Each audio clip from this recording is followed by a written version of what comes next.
Hello, everyone. Welcome to our second video in Module 3, where we're going to be continuing our discussion on the basics of chemistry and how it's related to the human body and relate that to the organic compounds or organic molecules that are really important for the functioning of the human body. Now, in our last video, we talked about the structure of atoms. We talked about the periodic table of elements and electrons and protons and neutrons and isotopes, and went over that basic discussion of atoms and all of the different components. Now we're going to get into molecules and the discussion of molecules and how they form in this video. So, molecules are basically an association of two or more atoms. One of the more common molecules that you've interacted with is water, so which is just two atoms of hydrogen, one atom of oxygen, and also table salt, one atom of sodium and one atom of chlorine. And so these molecules are made by chemical bonding between these different atoms. And so a molecule, again, is just any association of two or more atoms. And it can actually be the same element. So, for example, O2 or N3. Right? So those are molecules that just have two atoms bound together of the same element. And so what we also want to mention is energy and talk about the different kinds of energy and how energy is related to molecules and chemical bonding. So, as we stated in the last video, energy is just a capacity to do work. So we can use that energy to perform different types of work. Now, there are two forms of energy. We have potential energy and kinetic energy. Potential energy is basically stored energy. Right? So that's energy that can be used at a later point in time. Kinetic energy is actually energy in motion. So it's energy that is performing or doing work. And the key thing here is that potential energy can be transformed into kinetic energy. So one of the kind of key examples of potential and kinetic energy is a rock or a ball on top of a hill, right? So this ball is much higher than in elevation than the lower portion, right? And so the fact that this ball is perched up at the top of the hill, it's not moving, but that it can roll down because of gravity to the bottom means that there is this stored amount of energy. So a ball, in this case, stored at the top of the hill, has potential energy. Now, as soon as you apply force and move that ball onto the slope, and that ball rolls down, that potential energy is converted into kinetic energy. And once the ball stops down here, then if there's no other ledge, there's really no more potential energy. The way to get the potential energy back into the rock is to pick it up and move it back uphill. But that requires energy, right? And so you would have to use energy to pick up that rock and move it up on top of the hill. And then the energy you use is theoretically, stored in that rock because it now can be in the form of potential energy because it now can then be pushed back down the hill to release that and transform it as kinetic energy. Another example of this is, let's say, a swimmer. So you have Michael Phelps here on his diving platform where he is above the pool, getting ready to dive in, and the chemical energy that's stored in the bonds of the molecules in his, sorry, I dropped the microphone, in his muscle tissues is potential energy. The moment he dives off of that platform and goes into the water and begins to swim, that potential energy and those chemical bonds are converted into energy, kinetic energy, that is used for the motion of his swim. And now, whenever we say that energy is in our chemical bonds, and so these energy storage molecules, what we are referring to is the fact that electrons have potential energy. So each electron shell corresponds to a specific level of potential energy. So remember with your atoms, so I'm just going to put N for nucleus, you have different electron shells, right? And so the outer electron shell has more, so we're going to say greater potential energy than the inner electron shell. So we'll say less than potential energy. All right. Actually, these should be switched.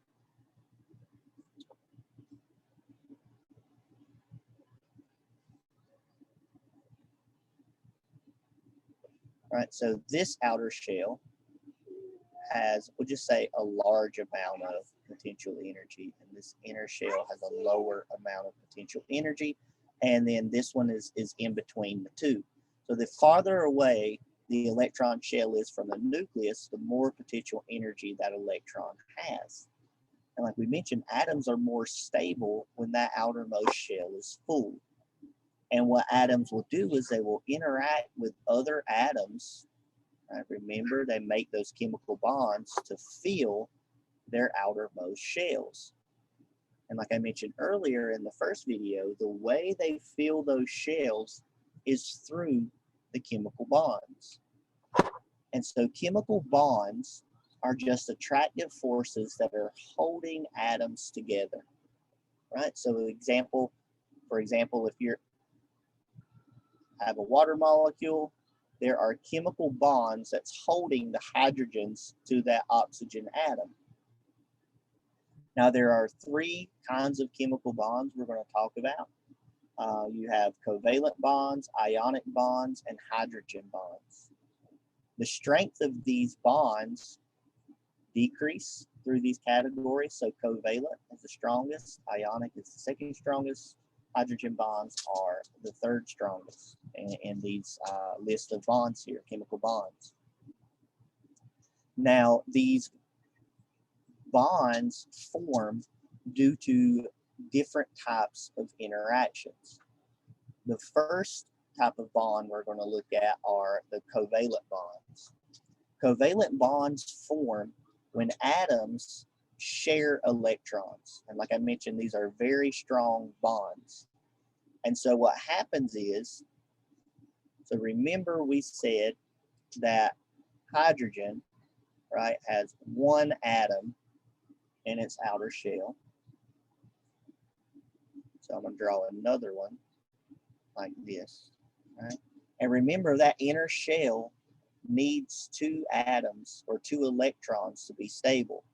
So what happens is these hydrogen atoms will share their electron with one another so that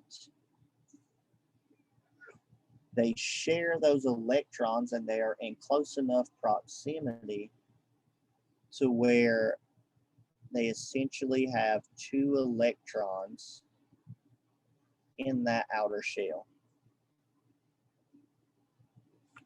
All right. So this would be H2, a hydrogen molecule. Okay, so now both of those shells are filled and they are stable. Okay, so this is covalent bonds. Now with covalent bonds, you can get what's called nonpolar covalent bonds or polar covalent bonds. Nonpolar covalent bonds means that those electrons are shared equally. And an example of these are H2, O2, and CH4. And so the electrons are equally distant from the nucleus of the atoms, of each atom. Okay? Polar covalent bonds means that the electrons are not shared equally. So basically with polar covalent bonds, the electrons spend more time near one atom versus the other atoms in the molecule. An example of a polar molecule that has polar covalent bonds is water.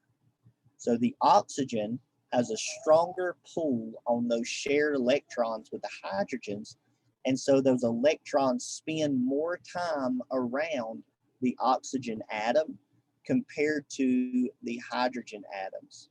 And what that ends up doing is the oxygen will have a partial negative charge, and the hydrogens will have a partial positive charge. And so what can then happen is the water molecules can orient themselves to where the oxygens and the hydrogens will interact with one another. Right? So these two will bond, right? These two will interact, right? Because negative is attracted to positive, positive attracted to negative, right? So you can have interactions in that way. And we'll talk more about that in a little bit, because this bond is actually the hydrogen bond.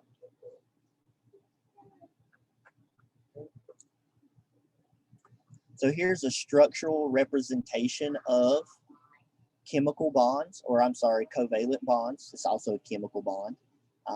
So covalent bonds, you can see the two hydrogens sharing. Oxygen are sharing the electrons together, and then you have the oxygen and the hydrogens sharing those electrons. Okay. Now, the second type of chemical bonds are ionic bonds. Ionic bonds happen whenever you have elements or atoms that are positively charged or negatively charged. And then again, the opposites will attract and bind to one another. And so if you have an atom that is positively charged, it is positively charged because it has lost an electron. Okay? A negatively charged atom has gained an electron. Okay? So any atom that has an electrical charge is known as an ion. So a positively charged ion is just a positively charged atom. A negatively charged ion is a negatively charged atom.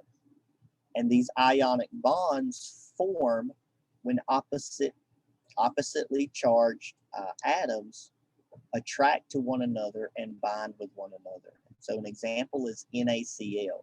So sodium, positive, chlorine's negative, so they bind to one another.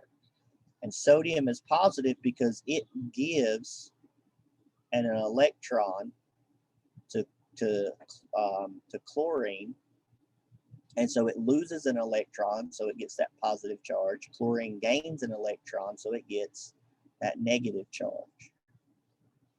We have an image that's showing that here. So you have sodium, so remember it's 11. So 1, 2, 3, 4, 5, 6, 7, 8, 9, 10. And then so since that second shell is filled, it goes to the outer shell, so that's 11. So it has 1 in the outer shell. Chlorine has 7 in the outer shell, and so it only needs 1 more. So the easiest way for those atoms to become stable is for chlorine to gain an electron and sodium to lose 1.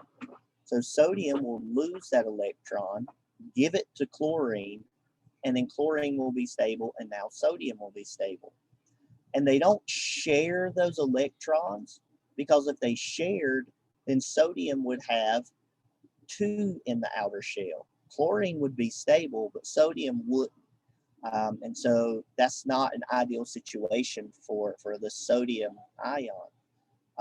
And so it wants to be in this scenario, right, where those outer shells are filled. And so once that happens, they gain that charge. So sodium's positive, chlorine's negative. They attract one another, and then you get an ionic bond to form. And so sodium and chloride, they form table salt, so NaCl. Okay, so that's ionic bonds. The next type of chemical bonding is hydrogen bonds. And so hydrogen bonds can form whenever you have interactions from polar molecules. Okay? So remember, polar molecules come from covalent bonds that are polar. Okay? And so remember, the example was the water molecule. And so polar molecules, they have those polar covalent bonds, and so they're not sharing those electrons equally. So the molecule is electrically neutral overall, but across the space of that molecule, there is an uneven charge distribution. And I have a figure kind of showing that in the next slide. And so those polar molecules can then interact with one another and form a hydrogen bond. These hydrogen bonds are weak attractions between those oppositely charged regions of those polar molecules. And again, a common example is the forces between water molecules. You also have hydrogen bonds that hold the DNA helixes together. So the double strands of the DNA helix is held together due to hydrogen bonds. And the term hydrogen bond is what's termed that way because hydrogen is an atom that's typically involved in the bonding of these types of bonds. So here's an example of that water molecule. Remember, these electrons are hugging closely to the oxygen, and because of that, the area around the oxygen molecule is negatively charged, whereas the area around the hydrogens here are positively charged. Right? And so what you end up with is water molecules orienting themselves to where the oxygens are pointing towards the water, right? Or I'm sorry, the oxygens are pointing towards the hydrogen, right? And then that creates this bond between those molecules. And that's why at room temperature, water does not turn into gas, because those hydrogen bonds are holding them in place. Now, heat that you apply to water to make it boil and then evaporate, that heat is used to break and sever the connection between those molecules, to break those hydrogen bonds and allow the water molecules to leave as water vapor. Okay. So here's a table that we have from your book where it just tells you the type of bond, the strength of the bond, the definition, and then the examples that we have went over so far in the video.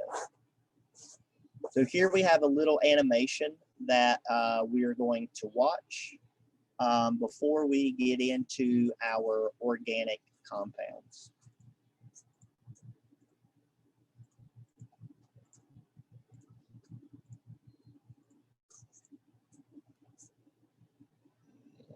Share sound. All matter is composed of atoms, but atoms themselves also have structure. Atoms are made up of two distinct parts, a nucleus surrounded by electrons. The nucleus is found in the center of the atom and is composed of protons and neutrons. The protons in the nucleus have a charge of +1, and neutrons are uncharged. The nucleus is surrounded by a shell of electrons. Electrons have a charge of -1 that can balance the charge of protons. Atoms with the same number of protons as electrons, such as hydrogen and helium atoms, are electrically neutral. The number of protons is a characteristic of each element. Hydrogen has 1 proton, helium has 2 protons. Atoms of the same element may have different numbers of neutrons. When this occurs, the atoms are called isotopes of each other. Deuterium and tritium are isotopes of hydrogen, and they contain 1 and 2 neutrons respectively. Some isotopes are stable, others are radioactive. That is, they spontaneously break apart. In tritium, a neutron breaks apart, releasing an electron and leaving behind a proton. The resulting element is helium. The chemical properties of atoms are determined by how many electrons their outer electron shells need in order to be filled. If this outer shell is filled, the atom will be chemically stable. 2 examples of such stable atoms are helium and neon. Helium's outer electron shell holds only 2 electrons, and so it's stable. Neon has 2 electrons in this first shell and an additional 8 electrons in the next shell. These 8 electrons completely fill this shell, so neon is stable as well. As atoms have more protons, they must also have more electrons to balance the charge. These electrons are in shells that all hold specified numbers of electrons. When they're filled, the atoms are stable. If they're not filled, then they must gain electrons by forming chemical bonds with other atoms. Atoms with an almost full outer shell, such as chlorine, can fill this shell by gaining an electron.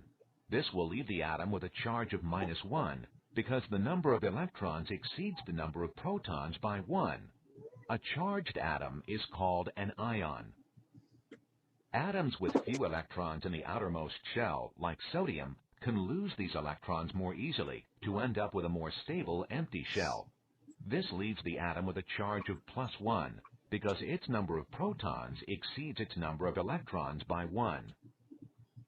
Sodium and chloride are positive and negative ions, respectively, that are attracted to each other because of their opposite charges. They can form an ionic bond. Such compounds form extensive crystalline networks. This crystal is common table salt, sodium chloride, NaCl. Atoms can fill their outer shells by sharing electrons. This sharing is a form of chemical bonding called covalent bonding. Covalent bonds can occur between atoms of the same type, such as 2 hydrogen atoms or 2 oxygen atoms, or between atoms of different types, such as hydrogen and oxygen. Covalent bonds between atoms that are alike share electrons equally and are called nonpolar covalent bonds. For bonds between different atoms, the sharing of electrons depends on each atom's intrinsic affinity for electrons.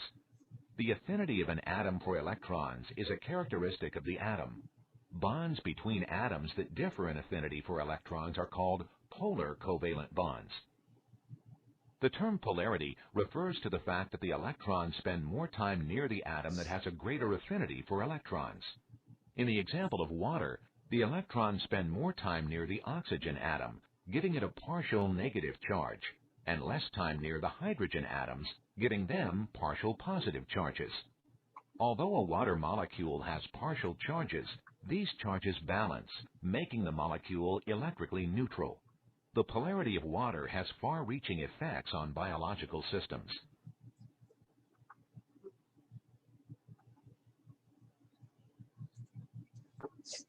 All right. And so that's basically does it for the second video in this chapter.